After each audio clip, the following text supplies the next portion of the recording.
আসসালামু আলাইকুম, আশা করি সবাই ভালো আছেন। তো ঈদ মোবারক, সবাইকে জানাই ঈদের শুভেচ্ছা। তো আমি কিছু কথা বলি, কথাগুলো একটু বোঝার চেষ্টা করেন। আমি মূলত এখন ভিডিও কম সারি, কারণ হচ্ছে ধরেন অনলাইনে এখন ট্রেডারের অভাব নাই। টিকটক থেকে শুরু করে ফেসবুকে যে পরিমাণে পেড প্রমোশন হচ্ছে, ইন্ডিয়ান ট্রেডার থেকে শুরু করে বাংলাদেশিরা একদম মনে করেন মানে কি বলবো, $50 থেকে $1000, $50 থেকে $5000, ভাই সবগুলা ভাওতাবাজি। আপনারা দয়া করে এই জিনিসগুলা একটু অ্যাভয়েড করার চেষ্টা করেন। এই যে যে লোভগুলা দেখানো হয়, যে জিনিসগুলো আপনাদের বোঝানো হয়, বারবার বলেন যে, বারবার বলে $100 টু $5000, $50 টু $1000, কি করে জানেন? এরা এরা দেখা যায় তাদের টুর্নামেন্ট কমপ্লিট, তাদের টুর্নামেন্ট কমপ্লিট হয়ে গেছে, কিন্তু এরা কি করে, যখন যে সিগন্যালগুলো লস হয় সিগন্যালগুলো সঙ্গে সঙ্গে ডিলিট করে দেয়। যারা ভিআইপি গ্রুপে আছে তারাই শুধুমাত্র এগুলো জানে, যে সিগন্যাল লস হওয়ার পরে, ব্যাক টু ব্যাক লস হওয়ার পরে তারা মনে করেন সিগন্যালগুলো ডিলিট করে দিয়ে আবার মনে করেন নতুন করে নতুন ধান্দা শুরু করে, যে $10 টু এত, এই সেই হ্যান ত্যান।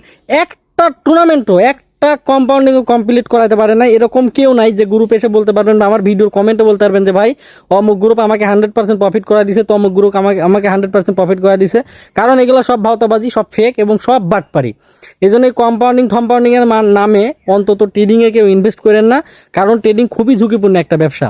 আর প্রথমত এটা কিন্তু বাংলাদেশে এখন পর্যন্ত কোনো মানে অনুমোদিত না। সো বাংলাদেশে যারা ট্রেডিং করতেছেন তারা এই বিষয়টা নিয়ে এত লাফালাফি করার প্রয়োজন নাই, আর এগুলা নিয়ে এত ভাইরাল করারও দরকার নাই। কারণ আপনার যে জিনিস লিগ্যাল না সেই জিনিস করাও ঠিক হবে না।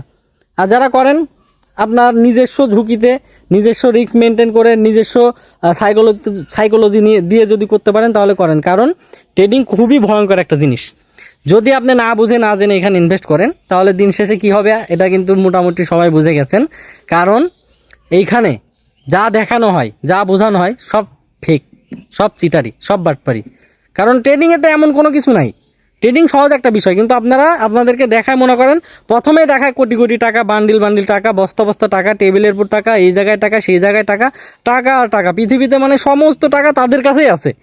ঠিক আছে, 2 দিনের বৈরাগী ফকিন্নির বাচ্চারা মনে করেন 2 টাকা ইনকাম করে এসে মনে করেন আপনাদেরকে যেভাবে মার্কেটিং করে, যেভাবে লোভ দেখায়, মনে করেন কি বলবো, মানে অন্য পারে না, মনে মনে লোন তুলে নিয়ে আসে, লোন তুলে ঋণ করে নিয়ে আসে, মনে করেন টাকা দেখায় তারা ভিডিও বানায়, যে জানে কিছু মুরগি আছে এরা মনে করেন আমাদের ফাঁদে পা দিলে পারেই তারা কোটিপতি হয়ে যাবে। এই ধান্দা নিয়ে মনে করেন আপনাদের পিছনে লেগে থাকে। তো দয়া করে এইসব বাটপাত চিটারের পিছনে সময় নষ্ট না করে, নিজের টাকাগুলো নষ্ট না করে, যদি করতে চান ট্রেডিং করেন, সমস্যা নেই, নিজে নিজে করেন, প্র্যাকটিস করেন, ইউটিউবে ভিডিও দেখেন, অনেক ইন্ডিকেটর আছে, অনেক সফটওয়্যার আছে যেগুলো আপনাকে সাহায্য করবে ট্রেডিং শিখতে, বুঝতে। এরপরে ছোট ছোট ইনভেস্ট করে ট্রাই করেন, দেখেন। এছাড়া এখানে কেউ ভুলবশত এইসব চিটার বাটপারে চক্করে পড়ে টাকা নষ্ট করেন না, কারণ টাকা নষ্ট হলে দিন শেষে কষ্ট আপনারই হবে। আমি কিন্তু সেই 2020 সাল থেকে বলে আসতেছি সত্য কথাগুলো, কিন্তু আপনারা এরপরেও এসে ধোকাবাজির ভিতরে পা দেন। কি বলবো, মানে এটা বলার মতো আর কিচ্ছু নেই।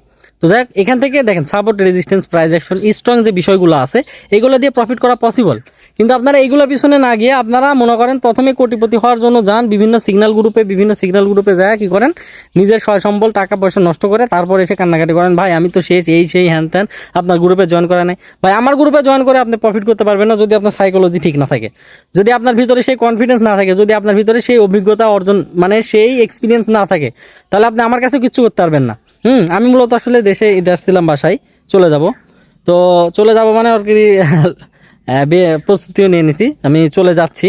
তো ইনশাল্লাহ আমি দুবাই যে সেট আপ করছি, বা দুবাই যে আপনাদের কাজ শেখানোর বিষয়গুলো করছি, আর এখানে যে আমি যে ফিজিক্যালি বলছি যে আমি এখানে যে টিম করতেছি দুবাই, যারা ফিজিক্যালি আছে বা ফিজিক্যালি যারা আসবে তাদেরকে নিয়ে আমি কাজ করব। তো সেটা হচ্ছে অনেক পরের একটা বিষয়, সেটা আমি পরবর্তীতে জানিয়ে দিব যে কি করতেছি না করতেছি। কিন্তু এটা নিয়ে কেউ মেসেজ দিবেন না, আমি জানিয়ে দেবো যে এখানে আমি কি করতেছি না করতেছি, কবে করব না করব। এটা হচ্ছে কারণ দুবাই দেখেন প্রত্যেকটা জিনিস লিগেল, দুবাই এটা নিয়ে কোনো বাধ্যবাধকতা নাই।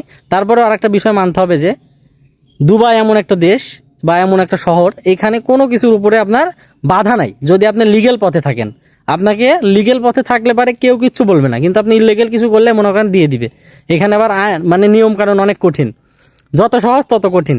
তো এই বিষয়টা যাক, আমি আপনাদেরকে হাতে পায়ে ধরে বলতেছি, ভাই আপনারা কেউ এই ফিগনালের পিছনে যায়, কম্পাউন্ডিং টুর্নামেন্ট এগুলোর পিছনে যায় নিজের টাকাগুলো নষ্ট করে না, তাহলে জীবন সব শেষ হয়ে যাবে। যদি পারেন লং টাইম ট্রেড করার চেষ্টা করেন। আমি যেমন লং টাইমে ট্রেড দিয়ে থাকি, 3 মিনিট 5 মিনিটের লং টাইম ট্রেডগুলো দিয়ে থাকি, যাতে আপনারা এখান থেকে ভালো একটা প্রফিট করতে পারেন। আর এছাড়া আমি কিন্তু দেখেন লাইভ মার্কেট ছাড়া, রিয়েল মার্কেট ছাড়া কিন্তু ট্রেড করি না। আর বেশিরভাগই চিটার বাটপারেরা ওটিসিতে ট্রেড করে, কারণ ওটিসিতে ইচ্ছাকৃতভাবে লস করায়, আর আপনাদের লস করাইলে তাদের লাভ হবে। এই জিনিসগুলো কবে বুঝবেন আপনারা? সো দয়া করে এইসব ফাঁদে পা না দিয়ে যদি পারেন রিয়েল নলেজ নিয়ে কিছু করেন, ইনশাল্লাহ অনেক ভালো কিছু করা সম্ভব। ঠিক আছে, সবাই ভালো থাকবেন। আর শেষমেশ একটা কথা বলি যে বিভিন্ন মানুষ বিভিন্নভাবে জুয়ার দিকে আপনারা ধাবিত হচ্ছেন। জুয়া মূলত যে রকেট খেলা, তারপরে 1x bet, মাল বেট, যে বিভিন্ন কি জানি বলে গ্যাম্বেলিং সাইটগুলা, ট্রেডিং আর গ্যাম্বেলিং সাইট দুটাই পার্থক্য অনেক ভিন্ন। ট্রেডিংয়ে আপনাকে অ্যানালাইজ করে ট্রেড করতে হয়, কাজ করতে হয়, আর গ্যাম্বেলিং সাইটগুলোতে আন্দাজে মারতে হয়, আল্লাহর উপরে ছেড়ে দিতে হয়। তো এই কাজগুলো টোটালি করা যাবে না। জুয়ার জগৎ থেকে বের হয়ে আসেন, রিয়েল ব্যবসা করেন, যে কোনো বিষয়ে কাজ করেন, অনলাইনে, ইউটিউবিং, ফেসবুকিং, যে কোনো সেক্টরে আপনি কাজ করেন, কিন্তু জুয়ার ভিতরে কেউ যায় না। ঠিক আছে, সবাই ভালো থাকবেন।